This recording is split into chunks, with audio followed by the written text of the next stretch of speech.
everyone. It's Crystal Swearingen, the host of Crystal Spot Podcast. I'm super excited today to have our guest with us, Dr. April Brown.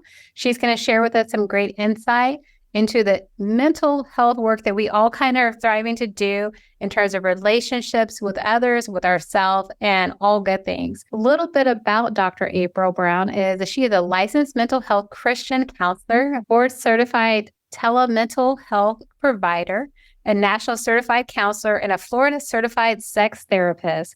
Kind of the taboo talk between, I'm going to go off topic real quick, but I know I've seen a lot of TikToks about Christianity and sex conversations, and a lot of people in my generation, and I'm not going to say younger, have had these things like, well, we can't talk about that. That's not Christian-like. And I love that you are a Christian certified counselor and you're talking about kind of the hard thing. So I'm super excited to learn more about that. She's licensed in multiple states, including Florida, Wisconsin, New York, and New Jersey, and has a thriving practice in Cape Coral and Sarasota, Florida. She specializes in anxiety, depression, self-esteem, trauma, relationships, and sex therapy.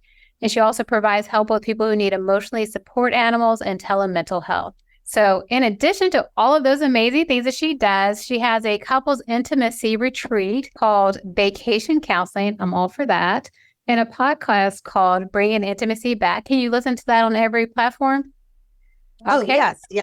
Yeah. So people can find that out. And she released 7 ebooks on improving intimacy that are available on Amazon, Kindle, and Audible. She is officially the Doctor of Intimacy. And I'm very thankful that you're taking time out of your day to visit with us. Thank you. Yes, thank you so much for having me on the show. And I look forward to this intimate conversation. Yes. Well, we can kind of jump right in. Let's talk about the 3-letter word.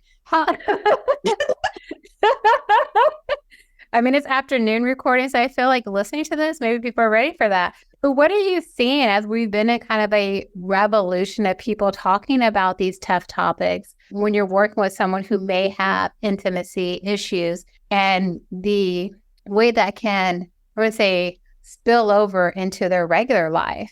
What's right doing? Right. So you're right, as you said earlier, that many times Christians don't feel like they can talk about sex. And I especially grew up, since I'm a little bit older, in that culture where we just didn't talk about it. Wow. However, God created sex, and he created not only just to have babies and procreate, but also for pleasure. Mm-hmm. Yes. And so when I talk with people my age and even people younger, what I see a lot, especially with females, is that we don't understand our bodies.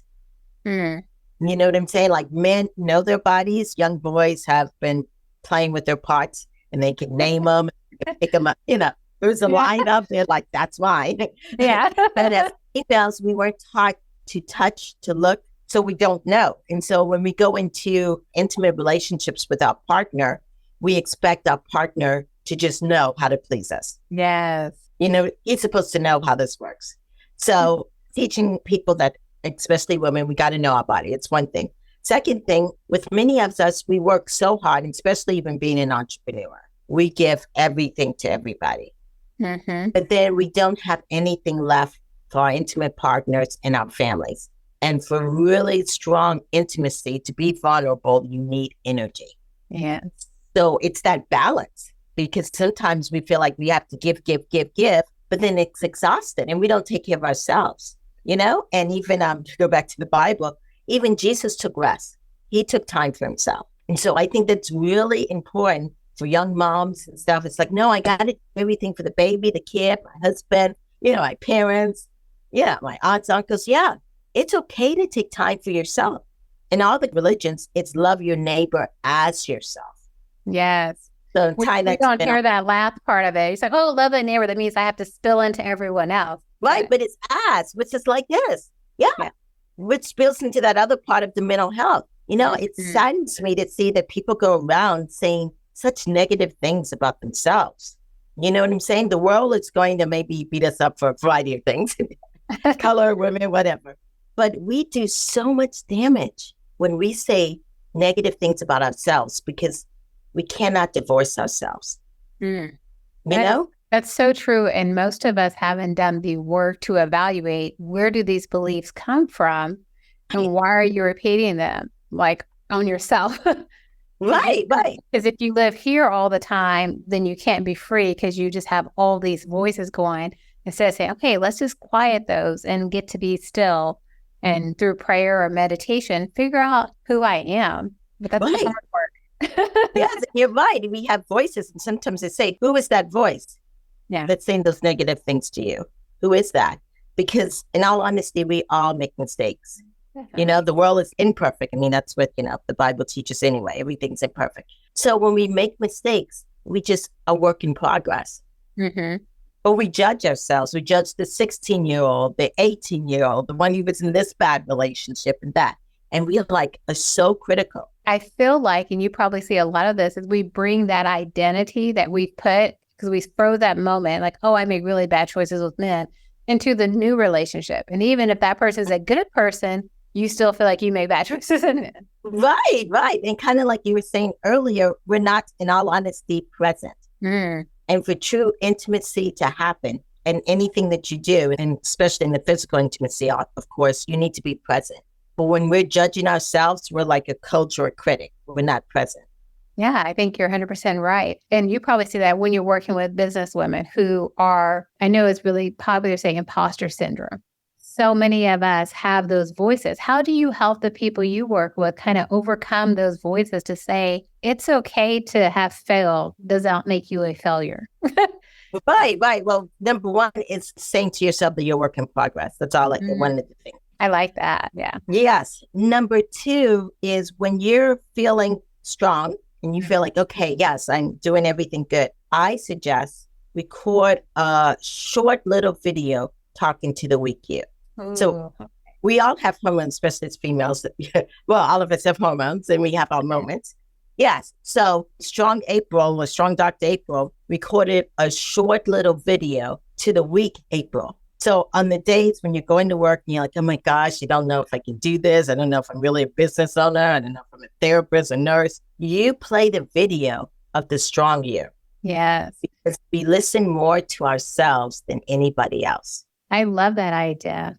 Because that's so true. When we need to tap in, society's kind of taught us to tap in externally. Right. But really, for the improvement to happen, there's some internal work that needs to happen. Right. And people are like, well, what do I say in these videos?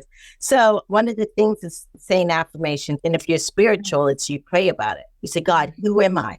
The higher power, who am I? You pray about it. And then you write down those things. I am. I am. Because there's a thing called the law of attraction, which you put out in the atmosphere, you get back. You know what I'm saying? Yeah. Yeah. So if you're going to be a successful entrepreneur or this or that, state that.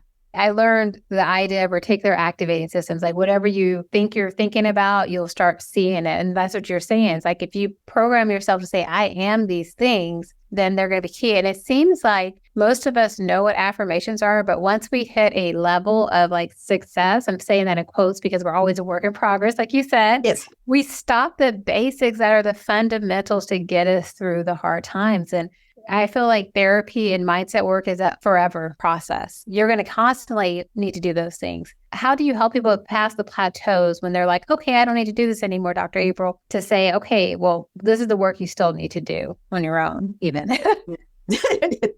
Yes, it's very important. Number one, I mean, if you're a Christian-based or even spiritual person, is to go inside, and have those talks. And you need to have those talks every day. And then number two also is to challenge yourself. There's a business person, like for me, I'm a therapist, but there's a business person and then there's the therapist. And those two have to meet. And we create little charts to keep us moving. You know what I'm saying? Because you say, like, if you reach this goal here, then what's the next step? What's the next step? And even then you're like, oh, you're comfortable where you're at. But it's always the step of also looking at, I mean, at my age, it's also looking at what's for retirement. What do I need to do for retirement? And I think it's really, really important if you're at a certain level is what can I do to help the community?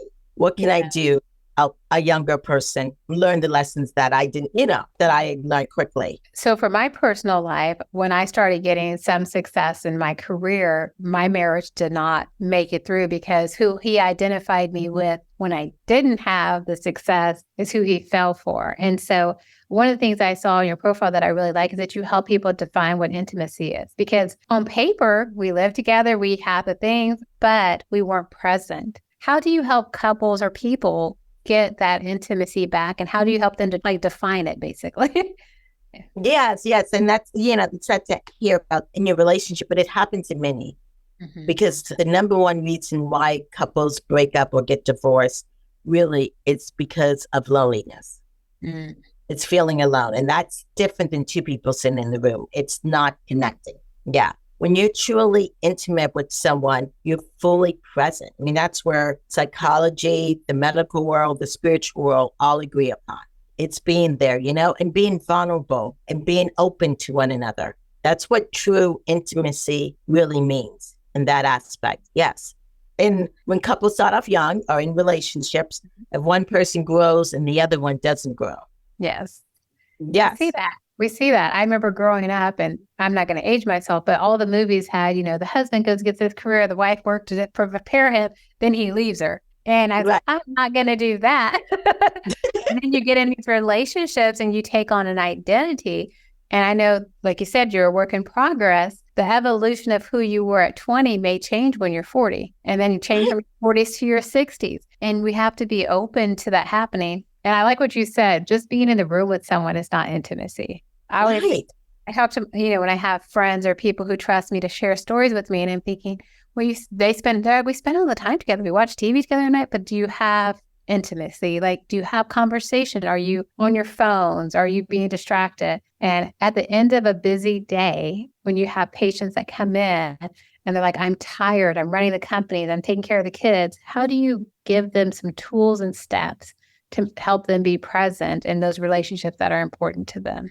Well, I remind them, number one, of that, what we said earlier, that they have to love themselves, which means sometimes taking time out for yourself.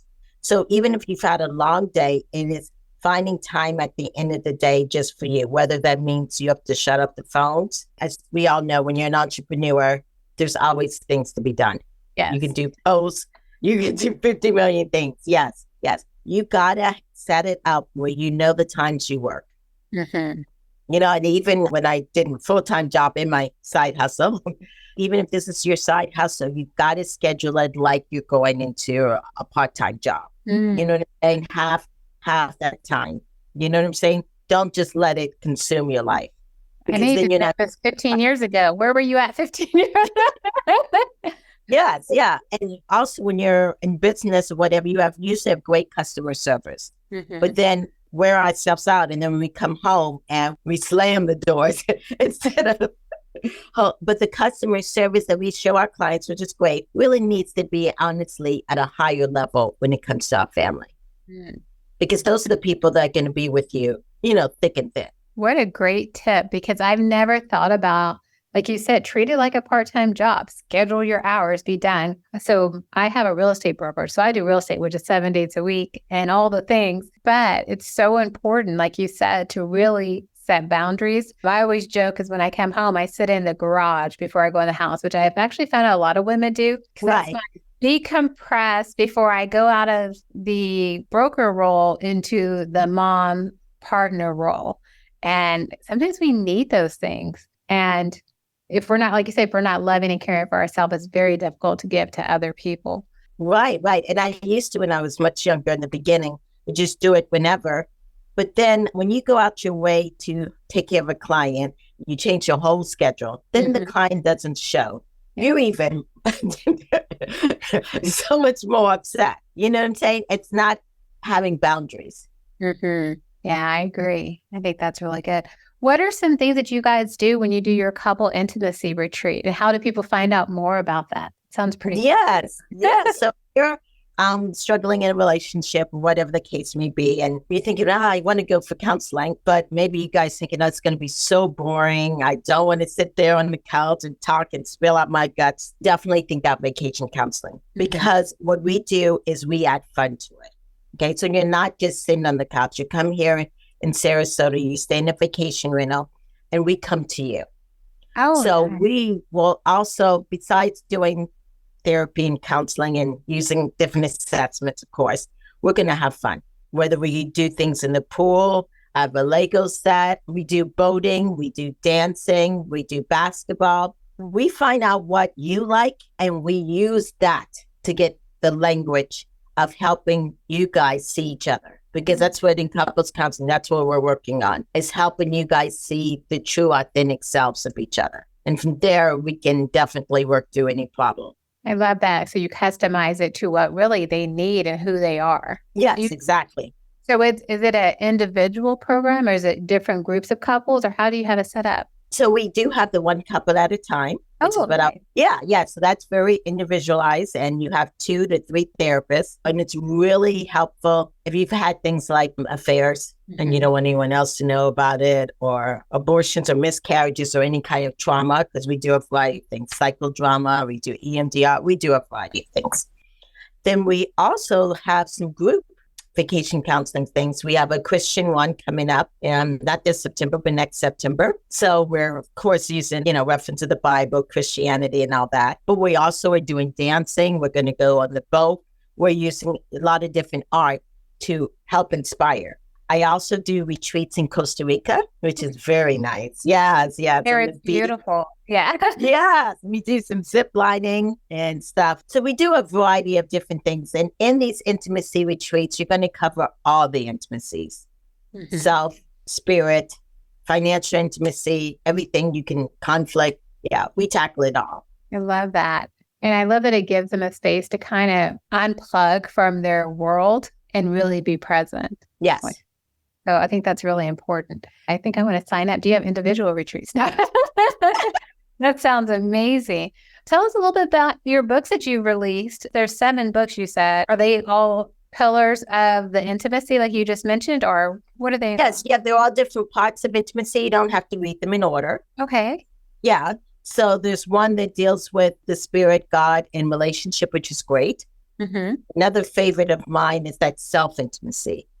Just working on yourself. And then, of course, we have one that talks about sex and different, positions there and all that. And then we also have one of just everyday romance, because people forget about that everyday connection. And then I look at intimacy overall. And one of my other intimacy that's really important is being a parent.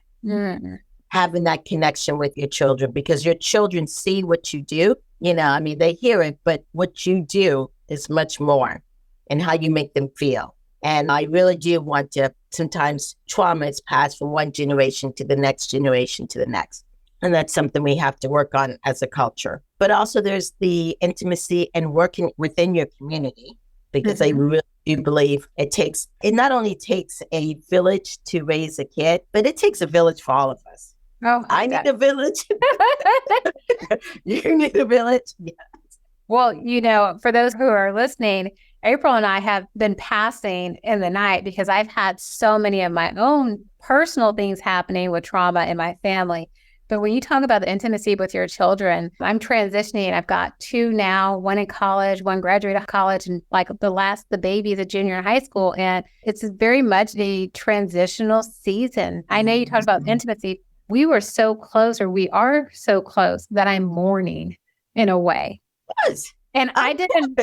Everyone's like, oh, when they turn 18, you're going to be happy. And I'm like, I am mourning that phase of life I'm in. And I have a little bit of trepidation about the next one. So when you talk about all the things with anxiety, which is when we try to predict the future that we have no control over. Yeah, but Krista, that is normal. When my daughter laughed at that, I was I was going to be fine, whatever. And then my birthday happened, and somehow I was in the parking lot of Target. In my mind, I saw these moms with kids holding their hand, and I didn't have anyone. And she was gone. And I started crying. And, she was off in college, but I was like, oh my gosh. Yes, that is normal. I was talking to some other moms, like, no one prepares you for this. Yeah. And then it's like you look at your partner and you're like, well, I guess we better get to know each other again, because we've been mom and dad, or we've been raising kids. And you got to bring the intimacy back in a way that when you're running 15 errands or you got the businesses, you have the things, because now you have that time. What do you see as tools to reconnect with who you were prior to taking on that role of mom or wife, but to get back to the base of, like you said, when you ask God, who am I? Other things, but now I'm like, whoa, who am Yeah. Yeah. I? Also, that self-intimacy, finding things that you like to do, that it's outside of those roles. Yeah. So one of the things that I've started doing, which I just did today, just came back from, is improv. I take improv time. And that's just for me. It's nothing to do with nobody else, but it's finding something that is just for you. Going back to, because when you play, and part of intimacy that I do see, it's a lot of play, you're truly fully present and enjoying yourself. So yeah, you're about to be empty nested, find a hobby, seek yourself into it. If you're like, I don't know what to do, try different things. Go to one tennis class. If you don't like it, don't go there again. Go kayaking. Don't like it, don't go there until you find something that fits you. I think, as an entrepreneur, when you're building a business for so long, that's another baby. But now all the babies are kind of thriving on their own. Mom doesn't need to cut up the crust off the bread anymore. Right. Yeah. And if you say, well, I run a business, I can't take time away, you can't. Yeah. You have to make yourself that priority. You have to love yourself. I love that. Where can people find you online? Where can they get all of your information? I'll also put it below in the bio for you guys to be able to click on her links. But where do we find you if they want to follow you? Yes. So if they want to follow me, they can follow me on Instagram, Dr. April B. I'm also on LinkedIn, Dr. April Brown. I'm also on Facebook, of course. Yes, Dr. April Brown. Yes. So in TikTok, of course. Fun. And to follow me on my website, also, just easy, draprilbrown.com. So perfect. Well, I'm super excited that you were able to make it today. I didn't know which angle we were going to go, but obviously we have to go with sex because that's fun to have a conversation about. And growing back in the intimacy relationships we have with ourselves and with others and all of our different roles that we have as women. So I appreciate you being on the show. You guys check out her podcast.